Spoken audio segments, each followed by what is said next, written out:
and dancing get to be the centerpiece of America's biggest sporting event. The first edition of the Super Bowl was held in 1967 when the Green Bay Packers beat the Kansas City Chiefs in Los Angeles. Because of the sheer size of the event, organisers wanted to put on entertainment at halftime for the fans in the stadium. It was a display of marching bands, dancers and pure USA patriotism, and that was the theme that followed for years.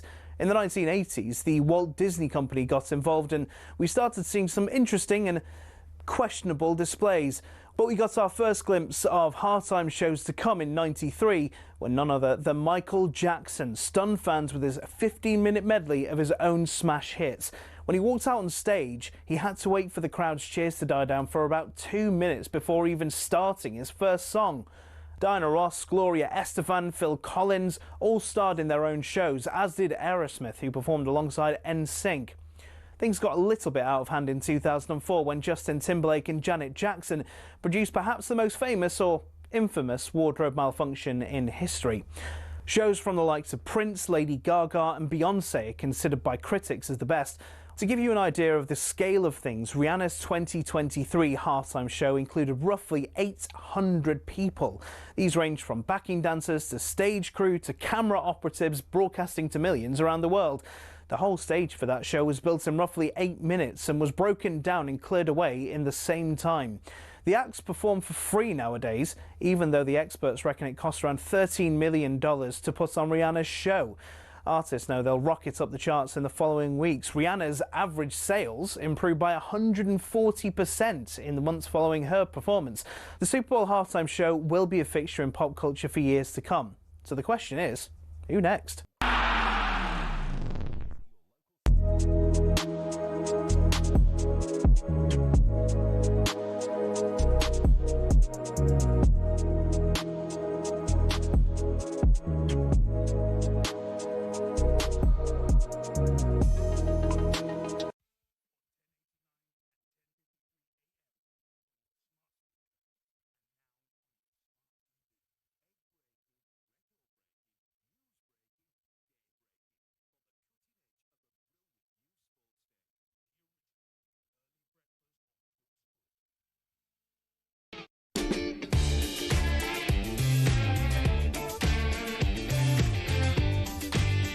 Good morning, Katie Shanahan here with you on Early Sports Breakfast. Good to have your company this Wednesday morning.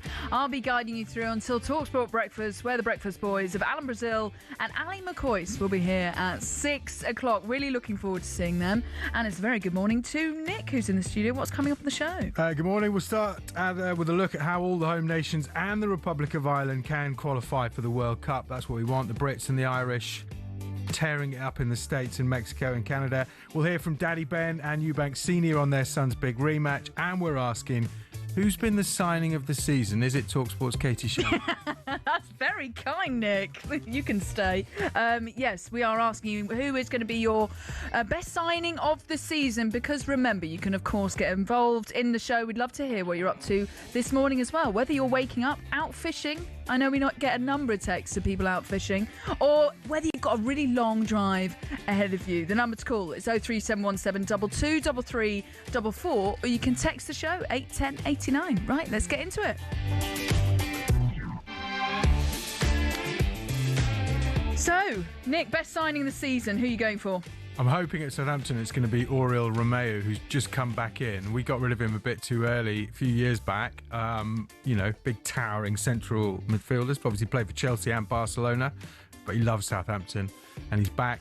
In terms of Premier League, I don't know. Is it Jordan Henderson on a free to Brentford? Oh, I mean, that's a great shout. Xhaka. I was going to say it's got to be Granit Xhaka, surely. Nick Voltemade. Nick Voltemade also done really well. The Geordies have already forgot about Alexander Isak. Jack Grealish.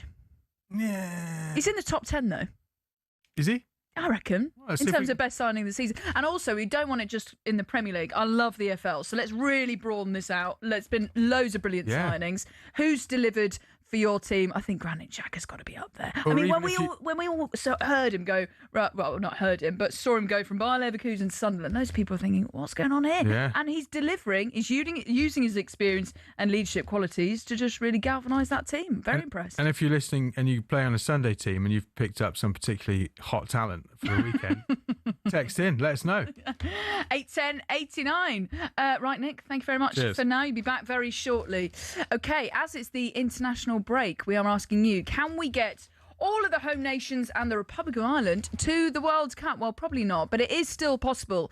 Scotland are joint top of Group C alongside Denmark. Both are guaranteed at least a playoff and are now battling for top spots. Steve Clarke's men are away to Greece before hosting Denmark, and Lyndon Dykes is dreaming of America. The size of the stadiums are going to be absolutely massive, probably 80, 90,000, 100,000, some of them. And the amount of Scotland fans that will be able to get in the stadium opposed to in Germany will be incredible. So yeah, as a player, we'll focus on these two games. But obviously in the back of their mind is the thoughts of walking out in America, representing Scotland at a World Cup, which obviously, as I mentioned before, is something we've all dreamed of. Yeah, what a moment that must be for the players. Scotland are away to Greece on Saturday. Looking forward to that one. Meanwhile, Wales still have work to do. They're currently third in Group J. First up, Craig Bellamy's boys are away to bottom of the group Liechtenstein, then host second place North Macedonia. And if they end up in third, Wales will qualify for the playoffs. That's through the Nations League. But David Brooks has told talkSPORT the entire group knows how important it is to win these next two games. That's the feeling we have around the dressing room. We had a little bit of a discussion yesterday on kind of what that means, whether it's important or not, and yeah, we come to the conclusion it definitely was. We obviously want to finish second to give ourselves the best possible kind of draw and opportunities via the playoffs to kind of, like I said, give ourselves the best chance of going to a World Cup. And like I say, we know that is finishing second, so 6 points is almost a must, really. So yeah, that's the focus. Yep, David Brooks and Wales are away to Liechtenstein on Saturday. Big two games for them. As for Northern Ireland, they also have the Nations League playoff place cushion for them. They're third in Group A and would need a win against Slovakia to have any chance of finishing second. And the Republic of Ireland, who are third in Group F, need a bit of a miracle, really. They need a result at home to Portugal tomorrow before then probably needing to win in Hungary.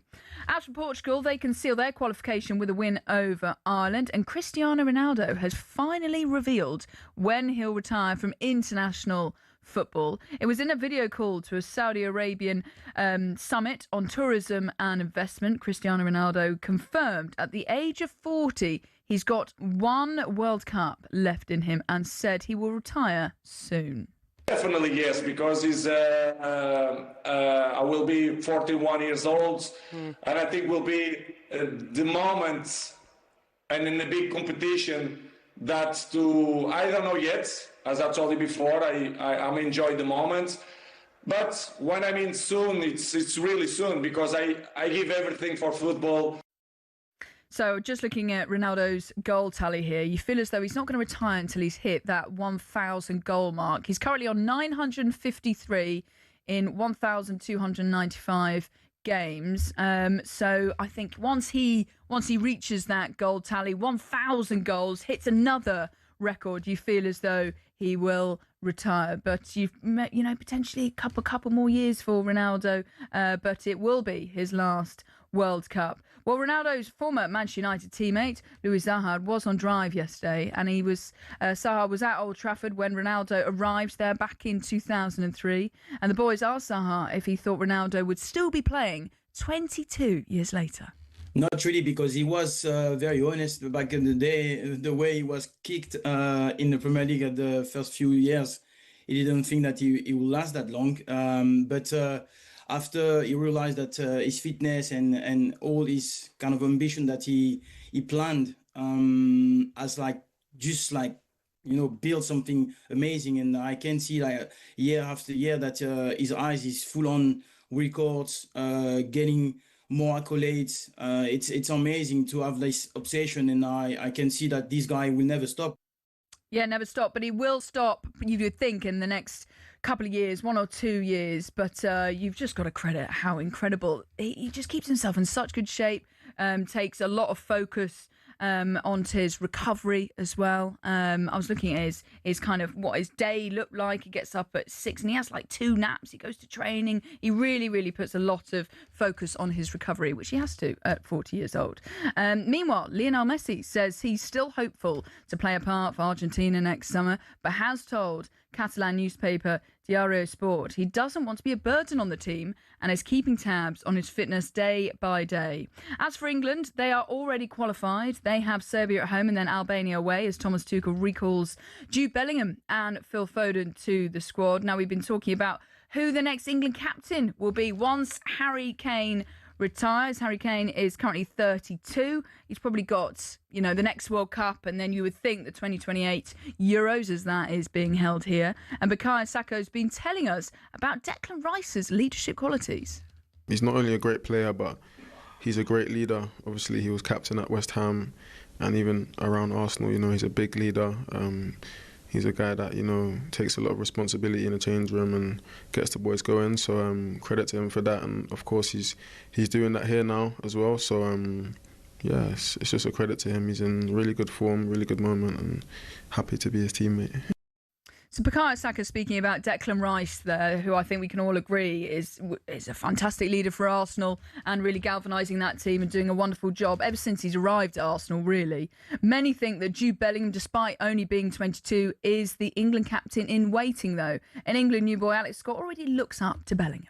Pedri is probably one of my favourite players in the world. Obviously Jude here, it's maybe a bit more advanced, but these are the type of players that we look at, especially growing up. I mean, I think Jude's the same age as me, but feels like he's been around for about 10 years. But yeah, definitely those two are the main ones I look at. I think they've been doing it at the top level for so long now and won countless things for their clubs. But yeah, both top players, and you almost take parts of their game and try and learn from them and look at what they're doing and put it into your own game. Obviously, Declan Rice as well is another one, doing it in the Premier League, so it's good to see what he's doing every week, and then hopefully take parts of his game and put it into my own as the main objective.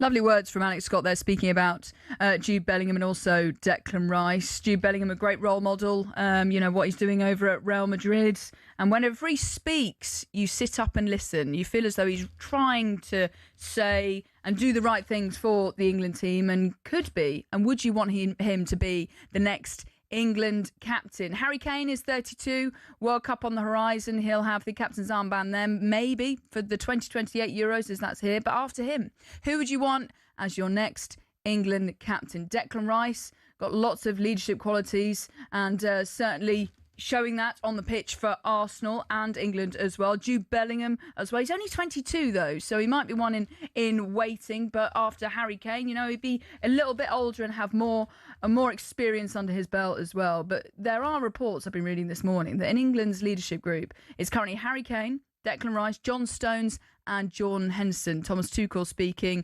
a lot about the value of Jordan Henderson being in this side and what he really brings to this squad. So give me a call, 03717 223344. You can text the show 81089 about who you'd want as your next England captain after Harry Kane, of course. Right, on Talking Point this week, really looking forward to what you guys are going to be texting in this morning, as it's international break and we're only 11 Premier League games in. I don't know about you, but I feel we are so much further than just 11 Premier League games in.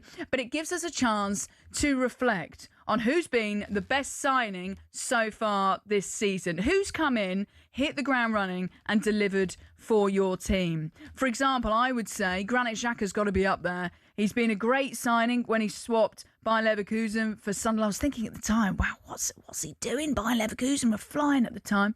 But then look at Sunderland. They are the Premier League team that's had the best start to the Premier League in the last 17 years. They are absolutely flying at the moment. Part of my husband's family are all from Sunderland, so they are very, very happy with how they are doing up against the mighty Arsenal. It was probably good that ended 2-2. Not for me, the Arsenal fan, but bearing in mind both sides of the family were happy at the end.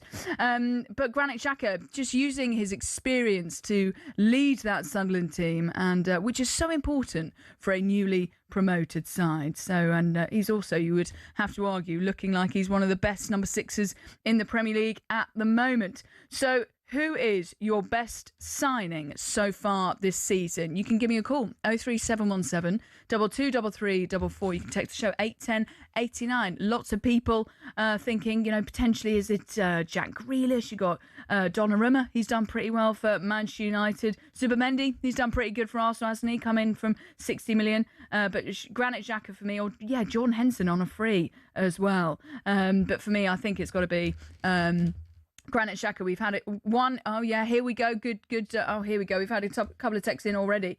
Charles saying Brian Mbeumo.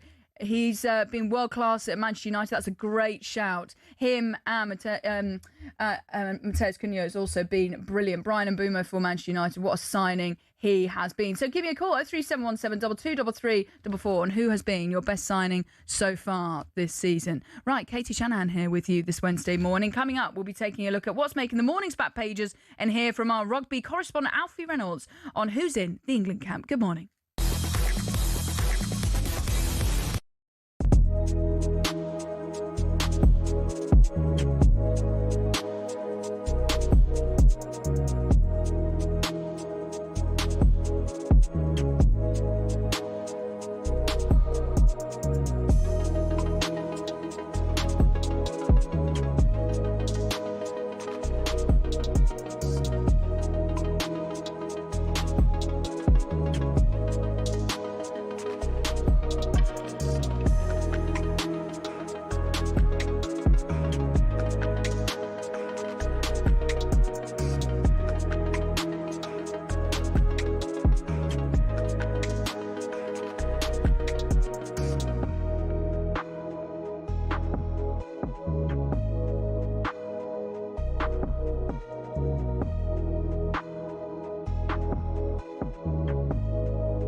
A very good morning. How are you doing this Wednesday morning? Katie Shanahan here with you until 6 o'clock when Alan Brazil and Ali McCoy will be here with talkSPORT Breakfast. Right, coming up, we're going to be taking a look at England's hot weather plans. But first, here are some of the headlines you're waking up to this Wednesday morning. Chelsea have thrashed St Polten 6-0 in the Women's Champions League. Sam Kerr and Katerina Beccario both scored twice for the Londoners in Austria. Sonia Bonpastor's side now have 7 points from their opening 3 matches in the competition. Rory McIlroy says it's very humbling to have an award named after him. It's after he completed the career Grand Slam. The Rory McIlroy Award will be presented to the DP World Tour player who performs best at the major championships. And Steve Borthwick's named his England side to take on New Zealand this weekend. Can't wait for this game. George Ford starts at fly half, and there are 6 British and Irish Lions as part of a very experienced bench. talkSPORT's rugby correspondent Alfie Reynolds has been speaking to the England camp ahead of facing the All Blacks. If England are to beat New Zealand at Twickenham on Saturday, then Steve Borthwick's side would become only the 9th England men's team to achieve that feat. So, who have they had in camp to help them prepare for such a massive fixture? Yeah, so we've had Fabian Hertzler, hope I pronounced that right, the Brighton boss. We've watched like a few clips of him in like Brighton changing room talking about how you can be the best teammate and all that kind of stuff. So that's been really cool to hear from a different perspective as well. And then today, Emma Raducanu came and watched training, and which was really cool. Someone who's done, well, is so impressive in her sport, and yeah, is a nice outfit. Finn Baxter, the England loosehead prop, speaking to me there, explaining that Fabian Hertzler, the Brighton manager, and Emma Raducanu have been speaking to them over the last few days. He's one of 7 changes to the England starting team from that which beat Fiji last weekend, and Freddie Stewart is another man that comes in. A hand injury kept him out of the game against the Fijians, but he explained to talkSPORT that there is a palpable excitement in camp ahead of the game this weekend. It's sort of like an unspoken buzz. You can sense everyone's potentially slightly more edgy, but also very excited. We assembled on Sunday night, and you could sense that buzz and that excitement around the place. Well, this England team are on a 9-game winning streak, but if they were to make it 10 and beat New Zealand this weekend, that would be the largest scalp in that run of results. A massive fixture this weekend. We will continue to have all the build-up for you across the rest of the week on talkSPORT as England take on the All Blacks, a match that will define their November. Alfie Reynolds speaking there, and I'm also just looking at the back page of the Daily Mail. We'll be doing back pages in a couple of minutes. But Emma Raducanu, smiling and laughing as she was, as you just heard from Alfie there, went along to England's rugby team training. And just reading here that she did a bit of kicking with Marcus Smith. Maritoje was chatting to her as well. And he said, "Come on, Emma wants to do a line-out with you." She was very good and caught the ball. It was cool to have her in. The amount of pressure she has, because of how successful she is definitely something we can all learn from. Love that Emma Raducanu went along to England Rugby Union training. That's really good indeed. And a big picture of her smiling and laughing with a rugby ball in her hand on the back page of the Daily Mail. For more on the day's biggest stories, you can go to talksport.com. Right, we're all expecting Rob Edwards to finally be unveiled as the new Wolves manager today. Here at talkSPORT, we understand that Middlesbrough will be getting around £3 million in compensation for their head coach. There have been questions as to why Edwards would want to leave a club flying high in the Championship for Wolves, who look doomed for relegation. But former Wolves player Dave Edwards says this chance may never come again for Rob Edwards. Football, nothing is guaranteed. I've heard a lot of people say this could come later down the line. He could do a brilliant job with Middlesbrough and get promoted. That's all if, buts and maybe. The only thing you can control is what's happening right now. And Wolves are in the Premier League. They do look like they're going to get relegated. But even if they do, if Rob has the promises from the board, from Fosun, that he can invest in January, and even if they do go down, he can try and build something. OK, so we have been asking you this morning, who's been your best signing of the season? Keep those texts coming in, 81089, or you can give me a call, 037172233. 4. We've had this from Dill. Good morning, Dill. So Gabriel and Timber have been solid at the back for Arsenal, as well as helping them on the attack. Yes, got to agree with you there. Also, this is from Sean. Signing the season so far has to be Hugo Ekitike at Liverpool. Yes, that's a really good shout. He's certainly come in, especially bearing in mind Alexander Isak hasn't hit the ground running due to fitness. Also, you're saying here, Premier League, Granit Xhaka. Yes, and by the way, I'd take John Henson back in a heartbeat. Sean from Purbrook. Yes, that's a really good shout. Yeah, I'm also Granit Xhaka all the way for best signing of the season. This is from Reese. He's saying Esteval from Chelsea. That's a really good shout. He's got a couple of big goals. That winner against Liverpool in the dying minutes of that game. He's just got, bearing in mind he's only 18. He's hit the ground running for Chelsea, flying high with Brazil. You'd think he'd be at the World Cup next year. He scored recently against Karabakh, against Wolves, Ajax, and also the winner against Liverpool. So keep those texts coming in. And just finally, this is from Carl the Whitby Trucker saying, not saying he's the best, but Senna Lemons needs to be considered for signing the season. From getting rid of Poppadom Hands and Arna to be a good keeper is great for Manchester United. So keep those texts coming in on best signing of the season. What do you make of those? Nick Ellaby is back in the studio to do back pages. Those been pretty good shouts for best signing of the season, I think. Great shouts. I like Poppadom Hands as well. Poppadom Hands. I thought it was chocolate wrists was the abuse that you give to a goalkeeper. In Brazil they say lettuce hands. Oh, okay. If you can't, you got weak wrists. Yes. So back pages. Where would you like to start? We've been hearing about Emma Raducanu, who's on the back page of the Daily Mail, taking part in England Rugby Union training, which I like a lot. Where else would you like to start? A few of the back pages going for Reece James's comments on the hot weather. England like to play a running game. That's going to come under serious scrutiny in those high temperatures in North America. Adapt or die on the back of the Daily Express. James warns of World Cup boiling point. It's Reece lightning on the back of the Mirror Sport. Chelsea star, it'll be hard for us to win in the USA with the heat and the weather. Are they just two separate things? Oven ready on the back of the Star Sport. Reece says Lions can adapt and beat World Cup heat. So Reece James is basically saying, he was at the Club World Cup with Chelsea. He's talking about warm weather training camps would help. We finished last season with not much time. We didn't have much time to go away to warm weather, so it was kind of just finish the Premier League and crack on with it. Reece James is also saying later kickoffs when it's not so hot and humid would definitely help. England boss Tuchel has already made plans for warm weather training base in Florida. They might use David Beckham's Miami facilities, but the England coaching staff have already talked about trying to find a style of play, which, Tuchel's been talking about the Premier League physical running game, but also being able to adapt that, because how are you going to play that in 35-degree heat? Are you worried about that? I am. I remember being there for the 2022 World Cup in Qatar, and I was in the stadium's pitch side, a lot of it, and it was so cold in the aircon stadium. The aircon stadium. I had to wear a thermal inside the stadium. Because they had those huge circular aircon vents. Sometimes I used to try and turn them back, of which I got told off by, because it was just so cold. I think it's Atlanta that's got air conditioning, isn't it? There's at least one in the States. So it'd be interesting to see how many of these stadiums actually have aircon, because that's a game changer. But good to know that Thomas Tuchel and the team are already adapting their style of play, because I think that's going to be a big factor. But also, they need this hot weather training. Yeah, for sure. Jude Bellingham's back. Good piece by Owen Slot in the Times talking about, is he an inspirational leader or a toxic influence, but also writing ahead of a Real Madrid game that he saw them play. All the Real Madrid all the Real Madrid players ignored the screaming fans 2 hours before the game, apart from two.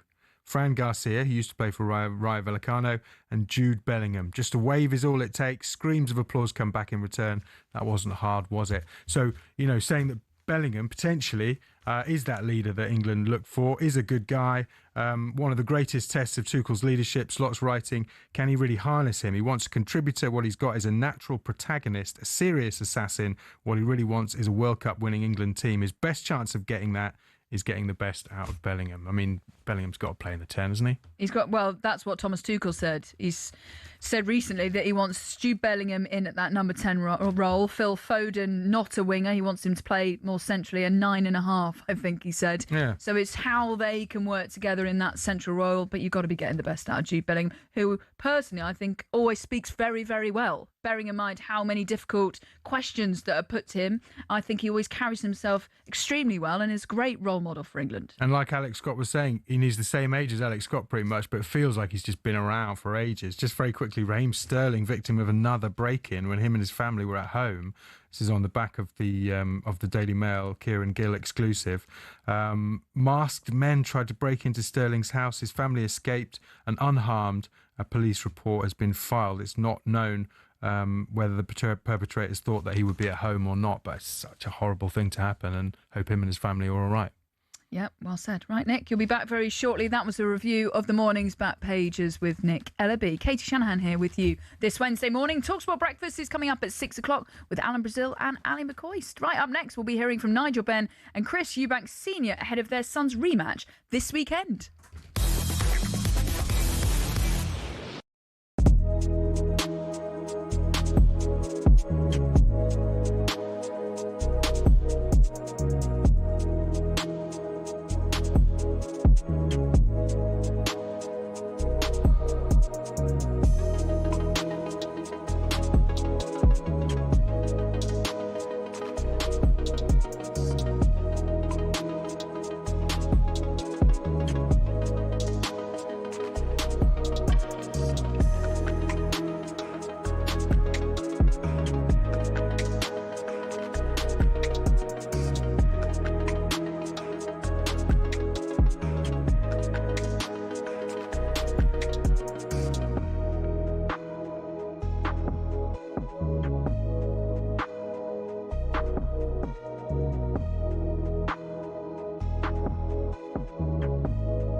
Premier League teams have got a load of crazy nicknames. Ever wondered where they came from? Some are pretty straightforward. Arsenal are the Gunners because they were founded by a group of munitions workers, and Bournemouth are the Cherries because their old stadium was built right next to a cherry orchard. Then there's Everton. They're dubbed the Toffees, but why? Well, because when the club was formed, just down the road there were two local toffee shops. Ipswich Town nicked their nickname off their opponents in the late 90s, Birmingham. The term Tractor Boys was chanted as a way to tease the team about their farming background, but they started using it themselves as a way to cheer on the team in victory instead. Take that, Birmingham. Let's head to Leicester, famous for more than just a red, well, orangey cheese and Jamie Vardy. Leicestershire's also the birthplace of fox hunting, hence the Foxes. Crystal Palace's nickname came from an extreme makeover. They were having a nightmare run in the 70s, and when they were relegated, their manager, Malcolm Allison, wasn't having it. I know what will make us better, he thought, a new nickname. The strong and deadly Eagle sounded like a pretty good bet. And there's more to that story. Brighton used Palace's nickname to inspire their own. Ooh, bird, they thought. Let's just pick a different one for us. And so in a heated match between the two teams back in 1976, when Palace fans began chanting Eagles, Eagles, Brighton fans had the perfect reply. Seagulls, Seagulls. So next time the away ends chanting their crazy nickname, you'll now know exactly where it came from.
A very good morning. Katie Shanahan here with you on Early Sports Breakfast. Good to have your company this Wednesday morning. Alan Brazil and Ali McCoy will be here very shortly with talkSPORT Breakfast, which is coming up for you at 6 o'clock. Keep those texts coming in about who has been your best signing so far this season. But first, here are some of the headlines you're waking up to this Wednesday morning. England cricket batting coach Marcus Trescothick says they won't be intimidated by the hostile atmosphere in Australia during this winter's Ashes. Captain Ben Stokes and star batter Joe Root have been targeted with abuse in the Australian press ahead of the opening test in Perth. Carlos Alcaraz is one win away from ensuring he ends the year as world tennis number one. Four-time Grand Slam champion Yannick Sinner takes on Alexander Zverev today. And Mary Earps returns to Manchester United with PSG in the Women's Champions League tonight. Earps has generated plenty of headlines with her recent book, and she played more than 100 times for Manchester United before leaving for France in July last year. Boss Mark Skinner insists they've always had a very good relationship. We'll welcome her as somebody that is on the opponent's team in this game, but also always pay tribute to what she's done while she was at Manchester United. So I know Mary's a good person, so I look forward to the challenge of trying to beat her and her team. Yes, that's going to be a really good game. Manchester United against PSG. Let's see what kind of reception Mary Earps is going to get. Right, keep those texts coming in. Really enjoyed reading these this morning. Who's been the best signing so far this season? I've gone with Granit Xhaka after his move from Bayer Leverkusen to Sunderland, how he's used his experience and his leadership to really help Sunderland get off to the best Premier League start for a team in 17 years. Sunderland absolutely flying, especially after that late equaliser against Arsenal at the weekend, and then they obviously beat Chelsea. Sunderland flying at the moment. So some of the texts we've got coming in here this morning. Good morning to Craig in Windsor, who says, morning Katie, working the night shift and almost finished. One more tonight, then I'm off for a few nights in London, including visiting the O2, you lucky thing. Right, Arsenal's best signing for me has to be Zubimendi, slotted into our midfield so smoothly and playing really well. Still confident that Arsenal will win the league. 4 points clear and not worried at all about Man City. Are you not? Okay. Well, we'll have players back from the North London derby. Bring on Spurs. We owe them. That's from Craig in Windsor. Yes, we've also had calls for Esteval from Chelsea. Brian Mbeumo being the signing so far this season at Manchester United. Also saying Senny Lemons needs to be considered for signing of the season as well. That's from Carl. And yeah, keep those texts coming in for who has been your best signing so far this season. Now, ahead of a huge rematch between Conor Benn and Chris Eubank Jr. at the Tottenham Stadium this weekend, we had the dads in the talkSPORT studios yesterday. First, Nigel Benn joined White and John, and he disagreed with Simon, who said the first fight was mediocre. It is not a mediocre fight. With the first fight, if you watch, Conor and Chris threw more punches than Canelo and the other guy, all in 3 fights. Crawford.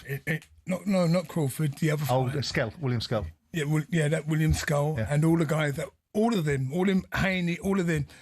Chris and Conor threw more punches than in 3 fights. So, and everyone, you know what it was, regardless of what me and Simon say, people came out to see, and you know what, they were saying that was the best fight, regardless if he called it mediocre. That's his opinion. I'm not gonna you know. I have my belief that, you know, Conor fought the wrong fight, and it wasn't like a bar fight with no boxing skill. But I know for a fact this fight you're going to see the best Conor. Yeah, so Chris Eubank Jr. against Conor Benn is live on talkSPORT this Saturday night. Nigel Benn says that Conor is in great shape for this and predicts a stoppage win for his son. Meanwhile, Chris Eubank Sr. is worried about the rules around the catchweight fight and the potential impact on Junior's health. Because of the difference in weight, Ben and Eubank are fighting again at £160 with a rehydration clause, meaning that neither can put on more than £10 after the weigh-in.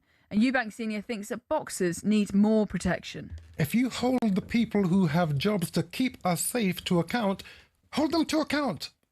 Through choice. Your son's choice. No, but you're saying are you saying that my son has a choice?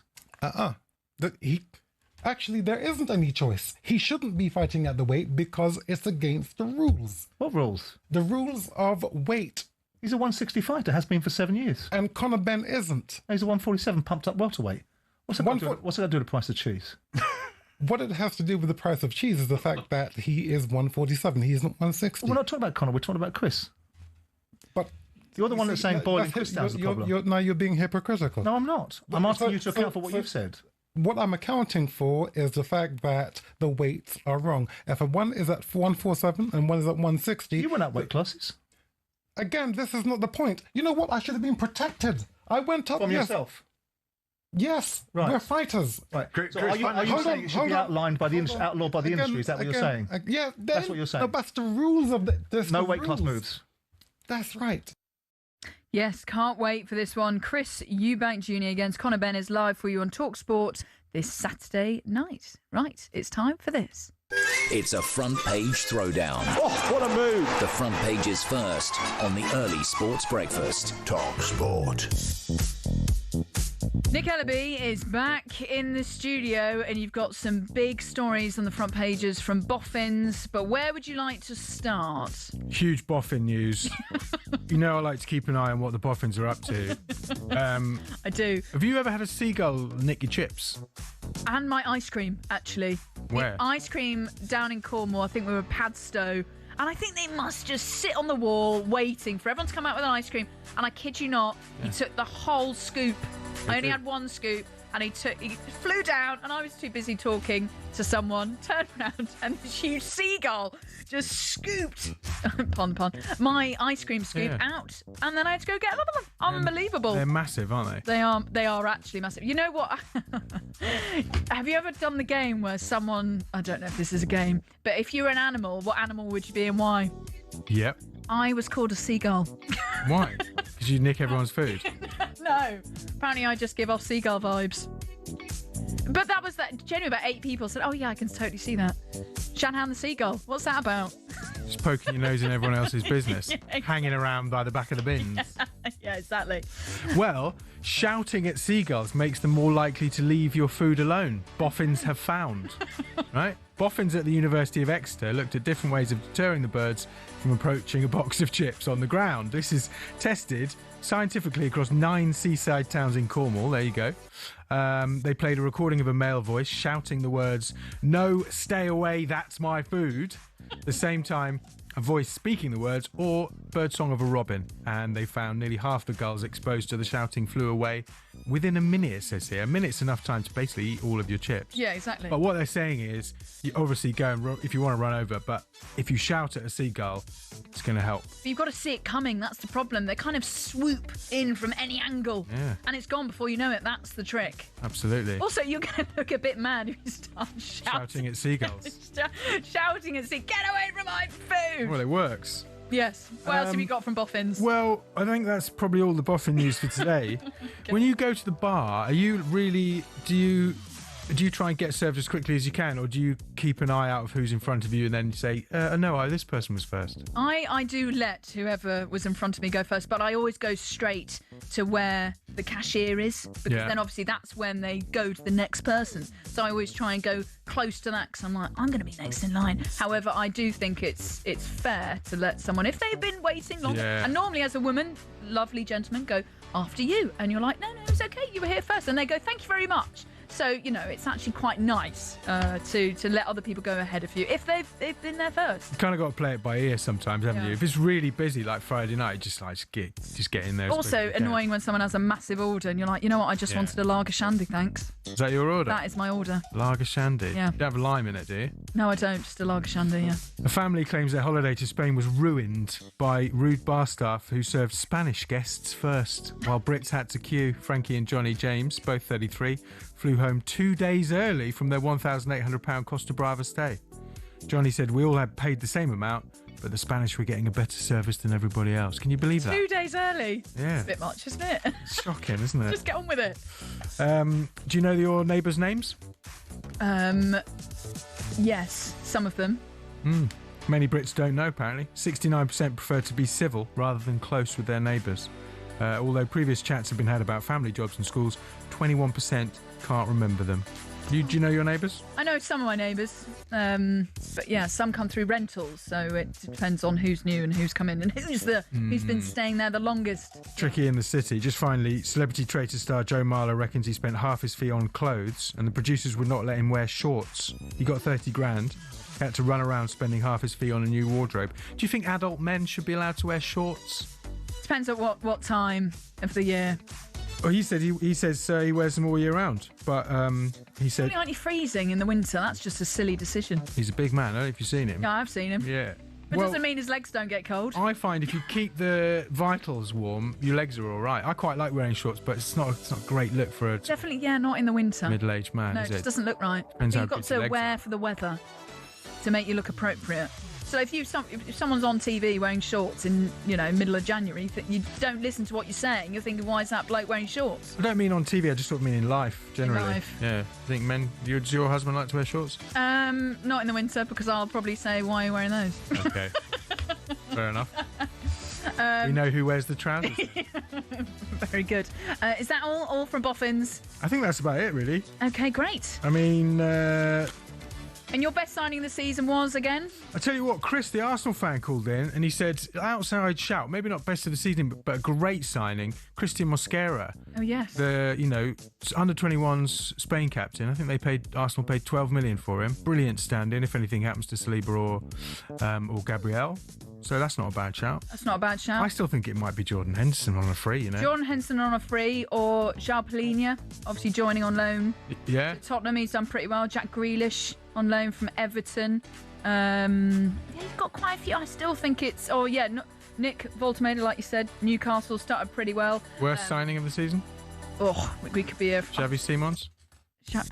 Alexander Isak? I think Alexander Isak, bearing in mind how much they've paid for him, and he's barely played. He's done nothing. He's done, but He'll be all right. He'll come. Hugo Ekitike, someone texted in. That was a really good shout as well. Okay, keep those coming in. I'll be reading those out very, very shortly. Right, Katie Shanahan here with you this Wednesday morning. Up next, we're going to be looking ahead to a massive sporting showdown involving 4 talkSPORT presenters. Good morning.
Get in the ring to win on talkSPORT. Good morning, Katie Shanahan here on talkSPORT with early sports breakfast. Good to have your company for the last 7 minutes of the show as Alan Brazil and Ali McCoyce will be here with talkSPORT breakfast from 6 o'clock. And it's competition time. It's the fight everyone's talking about.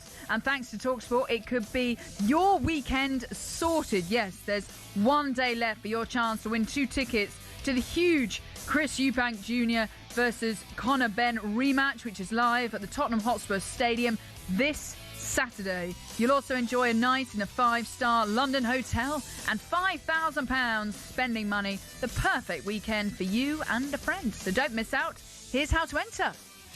18 plus, UK excluding Northern Ireland. For a chance to win, text the word BOX to 83338 and you're in the draw. Text costs £2 plus 1 standard network rate message. You must have the bill payer's permission, or you can enter for free by calling 0330 880 3338. All entries must be received by the 13th of November at 1 p.m. and you need to answer our call to win. This is a talkSPORT limited promotion. Full terms and conditions at talksport.com. Right, a very good luck to you all. Now, live on talkSPORT today, we've got one of the most hotly anticipated matchups of the year. 3 Premier League icons. Aaron Bent is closing in on goal. Brilliant from Bent. O'Hara! Oh, magnificent goal! Jamie O'Hara. Bonlahor has scored. And Andy Goldstein. Only Benty looks like an ex-athlete, right? The other two look like the Chuckle Brothers on speed. In the sporting event of the year. Gab, are you going to pack in broadcasting if you lose? Pardon? They will do well to come second in that contest tomorrow. They have absolutely no chance. No chance whatsoever. Oh, drop me out. Are you joking? It's paddle, but probably like you've never seen before. It's a little bit like squash, isn't it? You've got windows and it comes up. You can hit it off the window. Whoosh, have that.